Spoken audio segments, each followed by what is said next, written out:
Good morning everyone. তো আজকে আমরা একটু বেরোচ্ছি, আর এই যেটা হলো আমাদের বাড়ির মন্দির। তো এখন আমি, মা, বাবা আমরা তিনজন একটু বেরিয়েছি পুজোর কেনাকাটা করতে।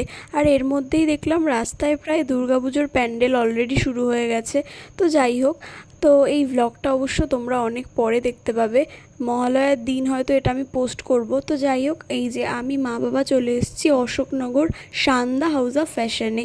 তো এসেই দেখছি প্রচুর ভিড়, বাবারে বাবা, বিশালই ভিড় ছিল।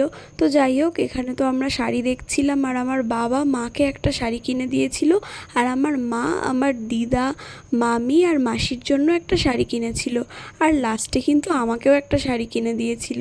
তো যাই হোক, সত্যি কথা বলতে আমি শাড়ি পরতে খুবই পছন্দ করি। হ্যাঁ, হয়তো ক্যারি করতে পারি না, তাই জন্য সব সময় শাড়ি তো পরতে পারি না, বাট শাড়ি পরতে আমি খুবই পছন্দ করি বা খুবই ভালোবাসি।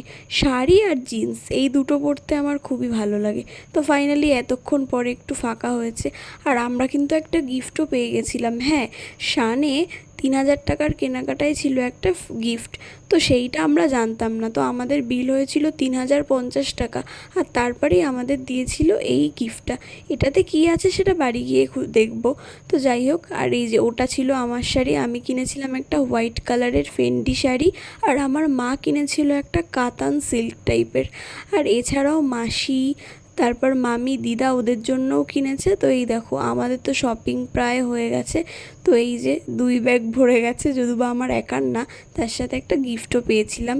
তো যাই হোক, তো এবার তো যাব মামা বাড়ি। তো তার আগে দাদুর জন্য মা লুঙ্গি কিনছিল, কারণ দাদু যেহেতু কোথাও বেরোয় না, সারাদিন বাড়িতেই থাকে, তো সেই জন্য দাদুকে দিয়েছিল লুঙ্গি। আর এই যে এই ব্লু শাড়িটা কিনেছিল দিদার জন্য, আর এই পিঙ্ক কালারের শাড়িটা কেনা হয়েছিল মামির জন্য। আর আমার মাসির শাড়িটা যেহেতু আগেই দেওয়া হয়ে গেছে, মানে কেনার পরেই দেওয়া হয়ে গেছিলো, তাই ওটা আমি তোমাদের দেখাতে ভুলেই গেছি। আর আমার শাড়ি আর আমার মায়ের শাড়ি পরের অন্য কোনো ভ্লগে তোমাদের দেখিয়ে দেবো। তো তারপরে তো এই যে বাড়ি এসে চাউমিন খেয়ে আমি পড়াতে চলে গেছি। তো দেখা হবে নেক্সট ভ্লগে।